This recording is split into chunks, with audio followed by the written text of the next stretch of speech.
राजा के यहाँ बुद्ध का जन्म हुआ। पिता ने ज्योतिषियों को बुलाकर भविष्य पूछा। उन्होंने कहा, या तो यह सम्राट होगा और या तो यह साधु होगा। एक तरह से देखा जाए तो सच्चा सम्राट भीतर से साधु ही होता है। जब ज्योतिषियों की भविष्यवाणी राजा ने सुनी तो वे घबरा गए कि मेरा बेटा साधु हो जाए, ऐसा ठीक नहीं होगा।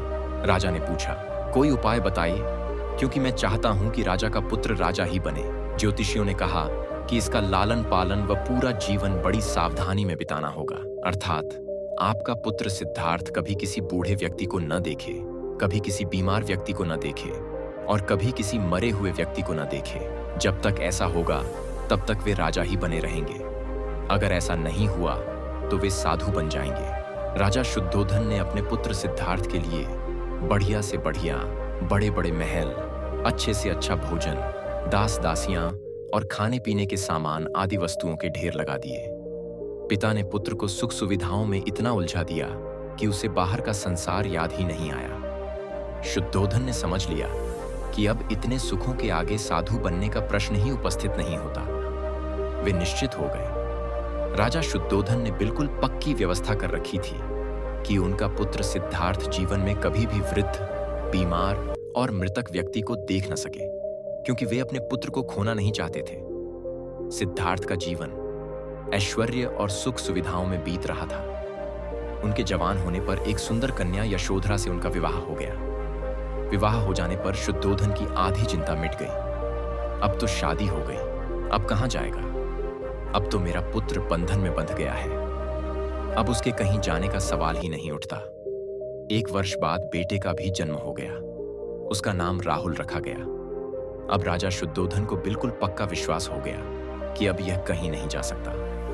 एक दिन सिद्धार्थ ने कहा कि पिताजी, आज तक मैंने कभी अपनी राजधानी नहीं देखी, आपकी आज्ञा हो तो आज देख आऊं। राजा ने कहा, हाँ, अवश्य जाओ, अपना शहर देख कर आओ। एक सारथी को भी साथ में भेजा गया कि जाओ, राजकुमार को राजधानी घुमा फिरा कर लाओ। फिर भी राजा ने चाक चौबंद इंतजाम कर रखा था कि कहीं चूक ना हो जाए। सिद्धार्थ के लिए राजधानी के प्रमुख मार्ग खूब सजाए गए थे, पर घूमते घूमते सिद्धार्थ ने थोड़ा उल्टा मार्ग ले लिया। वे उस मार्ग से गुजरने लगे जहां पर तैयारी नहीं थी, और आज उनको बहुत आश्चर्य हुआ जब पहली बार उन्होंने एक बूढ़े आदमी को देखा। कमर झुकी हुई, पूरी चमड़ी में झुर्रियां पड़ी थीं। वह परेशानी और दुख से बेहाल था। उसकी चाल बहुत धीमी थी। बूढ़े की झुकी हुई कमर को देखकर सिद्धार्थ को एक झटका लगा और सारथी से उन्होंने पूछा, क्या एक दिन मैं भी बूढ़ा हो जाऊंगा? सारथी ने कहा, हाँ राजकुमार, हर व्यक्ति के जीवन में 3 अवस्थाएं आती हैं, बचपन, जवानी और बुढ़ापा। एक दिन तुम भी बुढ़ापे की अवस्था में जाओगे। हे राजकुमार, यह संसार का नियम है, चाहे गरीब हो या अमीर, सबका शरीर शिथिल अर्थात बूढ़ा होता है। राजकुमार सोच में पड़ गया। सारथी ने रथ को आगे बढ़ाया तो कुछ दूरी पर एक बीमार व्यक्ति मिला जो रोगों से घिरा हुआ था। उस पीड़ित व्यक्ति को देखकर राजकुमार का मन बहुत ही दुखी हुआ। राजकुमार ने पूछा, इसको क्या हुआ है? सारथी ने कहा, यह व्यक्ति बीमार है, इसलिए यह कराह रहा है।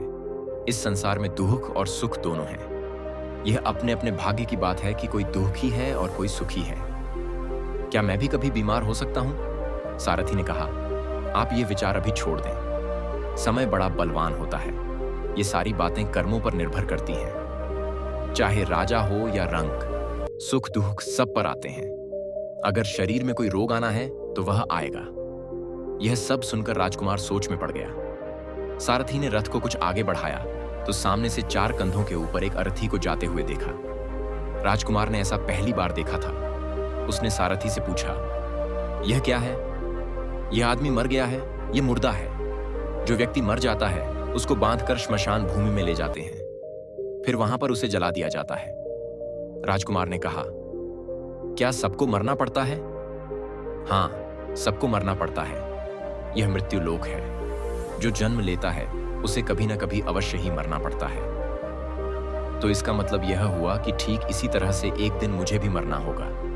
मेरी देह भी मुर्दा होगी और मुझको भी 4 कंधों पर उठाकर ले जाया जाएगा। मुझको भी ऐसे ही रस्सियों से बांधा जाएगा।